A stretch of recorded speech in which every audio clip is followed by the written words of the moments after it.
overall process curtailed fundamental rights and lacked a level playing field, which was compounded by intimidation. As a key example, the UUM observed first-hand cases of intimidation by members of the Forever Associates Zimbabwe, the so-called FAS. While election day was largely calm, it was assessed as disorderly. The late opening of hundreds of polling stations extending into the next day seriously impeded some citizens' right to vote. The delay that was most pronounced in Bulawayo, in Harare, and in Manicaland appeared to have disproportionately affected some opposition strongholds.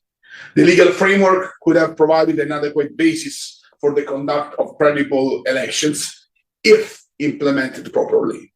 Recent legal changes, including the passage of the so-called patriotic provisions to the criminal code, the legislative work on the private voluntary organizations, the PVO bill, and the selective implementation of the Maintenance of Peace and Order Act, the MPOA, underline the closing space for the exercise of freedoms of association, assembly, and expression.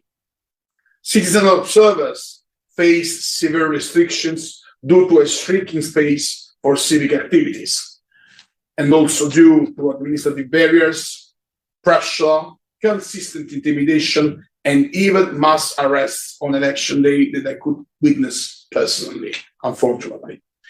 A raid took place, in fact, on election night, where some 40 members of key reputable citizens observers organization who are part of the internationally recognized global network of domestic election monitors, the GINDEM.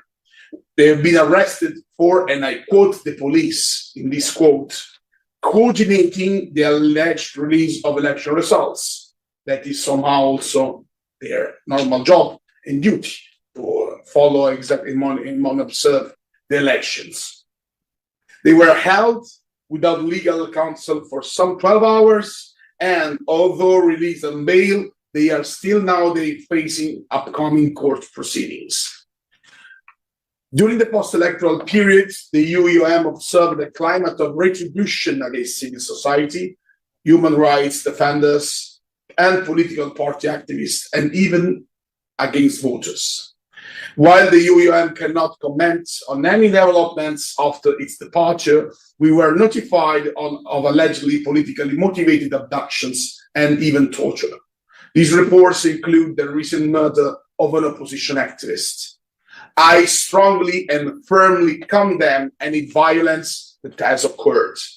There is no space for retribution, for harassment, for torture, and for murder in a democratic society. We encourage the authorities to bring the perpetrators swiftly to justice. Against the backdrop on how these elections were conducted and the post-electoral political climate, the UUM offers 21 recommendations with 7 as priority. In particular, the UUM considers that comprehensive and meaningful electoral reform is needed. This especially relates to the right to stand, to associate and to express freely, not limited by bureaucratic barriers such as the undue nomination fees. This is critical to bring legislation in line with the regional and international standards espoused by Zimbabwe. It would be necessary that the Zimbabwean authorities show the political will to engage in these reforms to lay the ground for a genuine and credible elections in the future. The UUM also recommends that measures are taken to ensure that the Zimbabwe Electoral Commission, ZEC, and its staff are able to operate without political influence at all levels, including in their appointment mechanism and by removing governmental approval of its regulations. Further, the UUM recommends that ZEC provides timely and comprehensive information on all the aspects of the electoral preparations to the public, including its decisions and its regulations, and that ZEC publishes timely electoral results disaggregated by polling station. This is crucial also for our work. Safeguard the right of assembly, it is recommended to amend the Maintenance of Peace and Order Act, the MPOA that I was quoting before, to limit discretionary application and to ensure that its implementation never unduly limits the right to assemble. And to safeguard the independence of the judiciary, our UUM recommends as well reviewing the appointment procedure of judges to guarantee a real separation of powers. Further on, the UUM recommends to establish and to implement effective mechanisms to prevent all the undue restrictions on observation activities and to prevent pressure and intimidation to both citizen and international observers. To debunk and disinformation before this, allow me to clarify why we are presenting, unfortunately, I would say, the final report here in Brussels.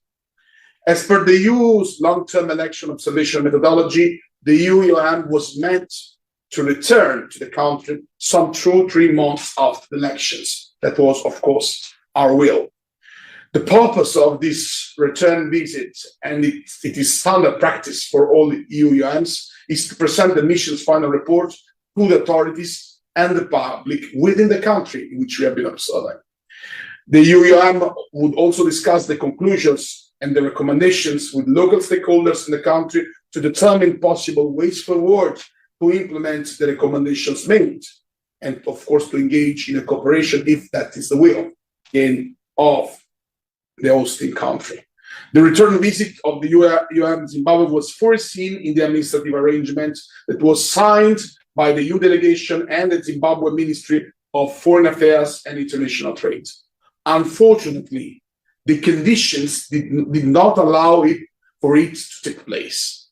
Prior to the deployment of the mission, it became clear that the Zimbabwean authorities lacked the political will to allow the UUM return visits to be carried out according to its long-standing methodology. This includes key activities such an inclusive and robust dialogue around the report, of course, and its recommendations with a wide range of stakeholders, including civil society, media, political parties. They did not provide any reason for why they saw a need to put restrictions on these visits. The UUM highlights that this administrative arrangement stipulates also that Zimbabwean authorities should have granted the mission access to all relevant interlocutors. Yet, the mission faced significant challenges to meet with official bodies at the national level, despite repeated requests and also a good level of flexibility from our side. These include, just to give a very clear example of what I'm saying, the Zimbabwe Electoral Commission, the ZEC, which the UUM was only able to meet once in all our observation, and which was unfortunately equally unavailable for meetings with the chief observer, with me, and the European Parliament delegation, the other colleagues from Parliament that came to observe on the ground.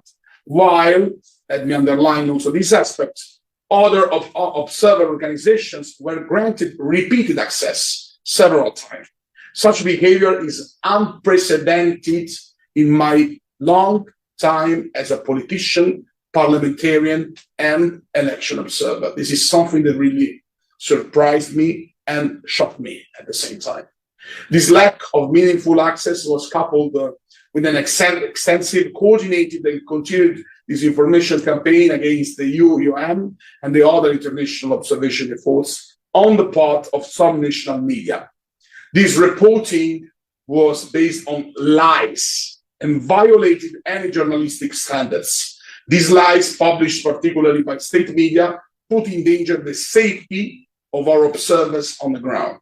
While we do recognize the independence of the media, of course, we took note also that the government did not respond any time to this defamation campaign, despite its commitment in the administrative arrangement to ensure the personal safety of all the members of the UUM. While the UUM concludes its work with today's presentation, the EU will continue to be available for the assistance. Aspirations of the citizens of Zimbabwe to lead in a free and in a democratic society is a core principle of the European Union and of our action, one that the European Union will always defend no matter what. Thank you for your attention.